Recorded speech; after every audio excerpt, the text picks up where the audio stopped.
I wasn't looking forward to this party or meeting Pete Seltzer. But when you've reached my age and your friends are beginning to worry about you, blind dates are a way of life.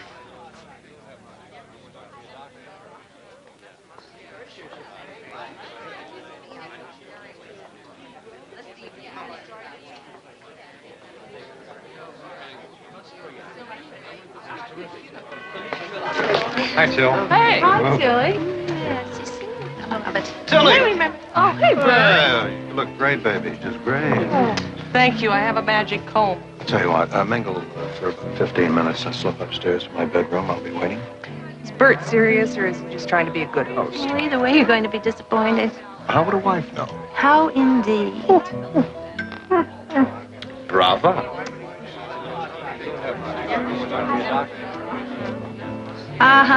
There he is. Come on.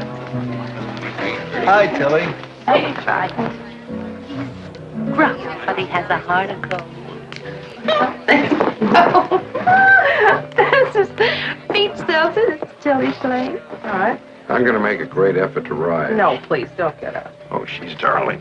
But as I'm in need of a refill, what can I get you, Miss Schlein? Tilly. What can I get you, Tilly? Tilly doesn't drink. That's such a noble statement. I wish you'd let me make it myself. Oh, I'll get you some more of that. Now, you sit down and chat. As long as Tilly isn't having anything, I'll have a double, Gert.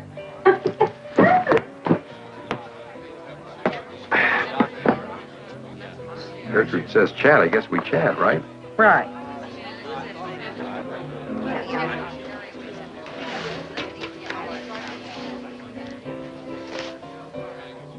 Where were you born? Why? No particular reason. Asking a person where they hail from comes under the heading of chat, right? Right. I hail from San Jose. I have to be honest with you. That isn't much of a hail. No. Next time you're asked, say, Indianapolis. All right. Pete, Bruce! I think that Incidentally, do you always keep your arms folded across your chest? Here's your scotch. I got you Coke. And drink up. The food is almost ready. Things are going beautifully, Gertrude. We're madly in love.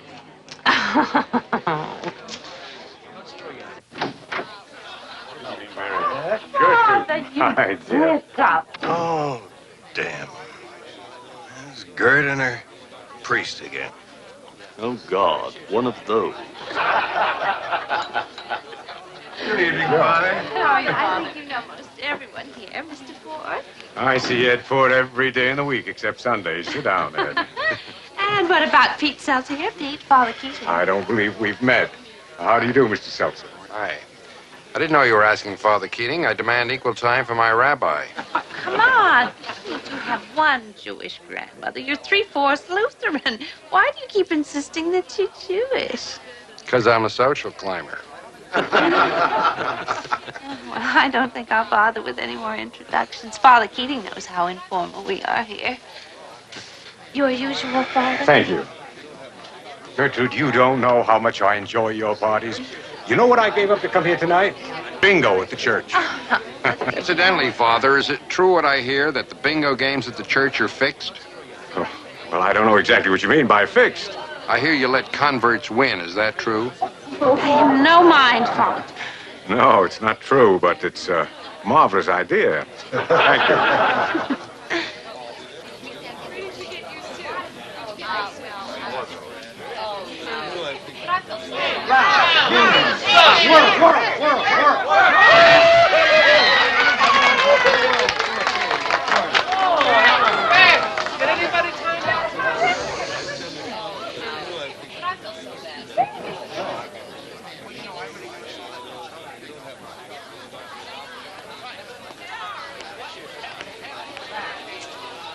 The game over? No.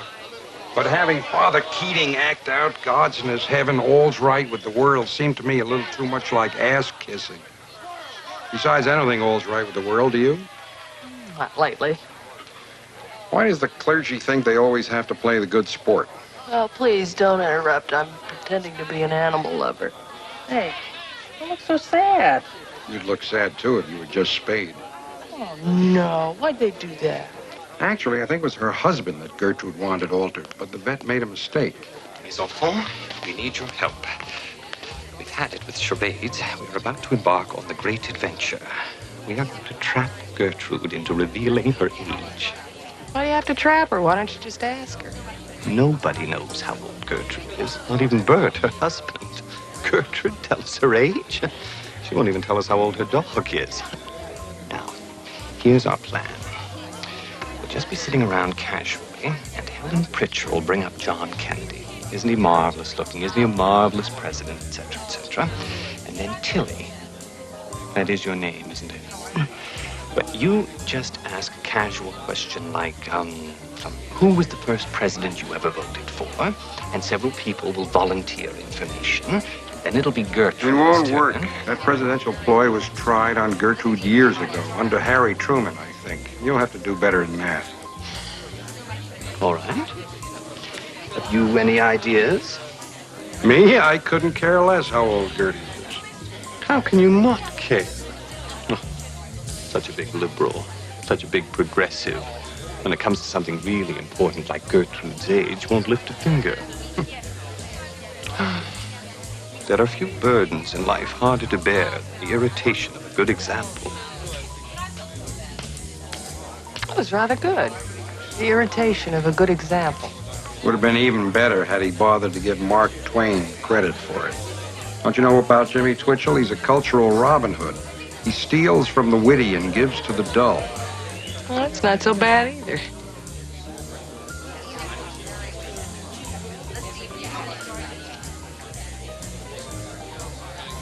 I'm 33, in case you're wondering. I figured somewhere in that neighborhood.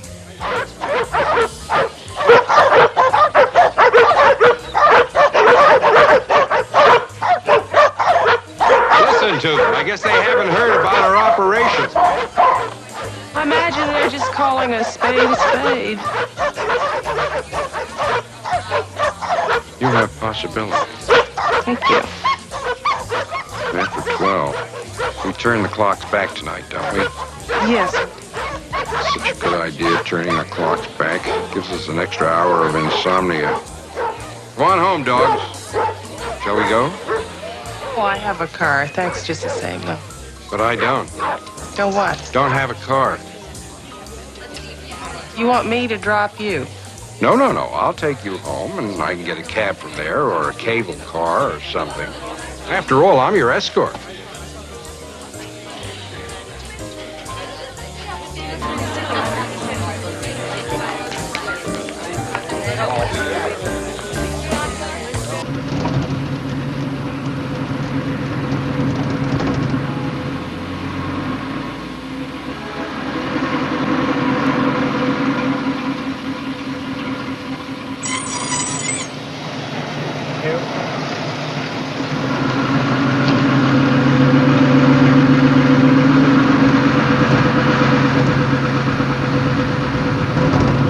Very well.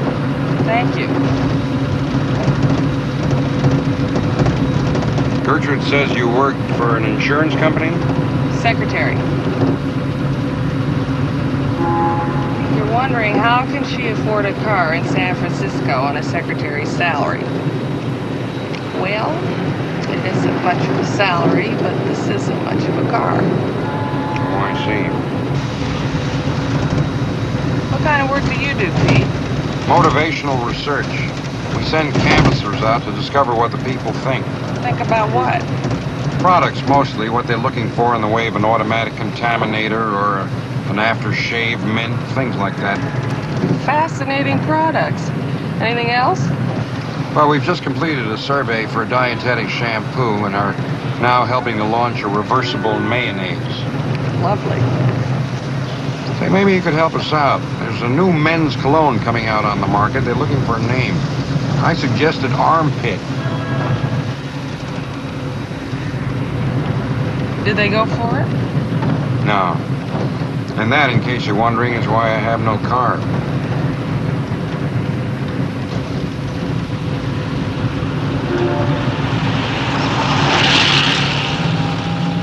I don't believe it. A parking space right in front of the house.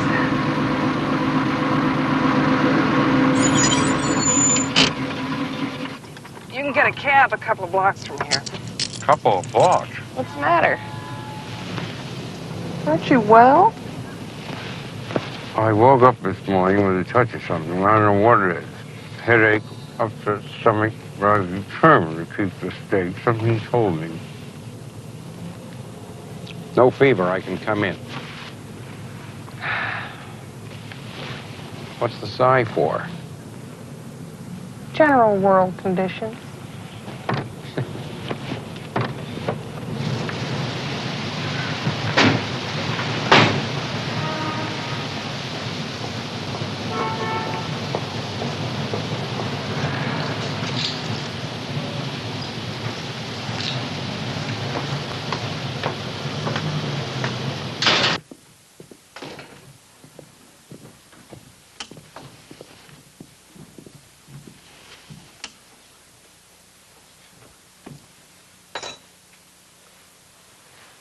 What do you think?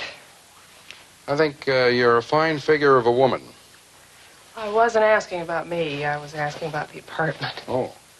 Oh, it needs a man's touch. Incidentally, for future reference, no woman who fancies she has a good figure likes to hear she's a fine figure of a woman. The two aren't the same at all. What can I get you? What have you got? Well, I suppose there's some scotch, or well, I could mix a martini, or I could make some tea with cheese and crackers. Whichever is the most trouble. Scotch with water or soda. Tea is too good for you.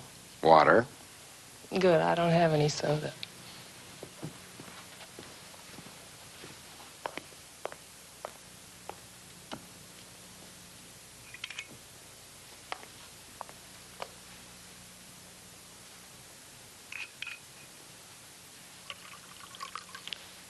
I like this painting. I can guess which one.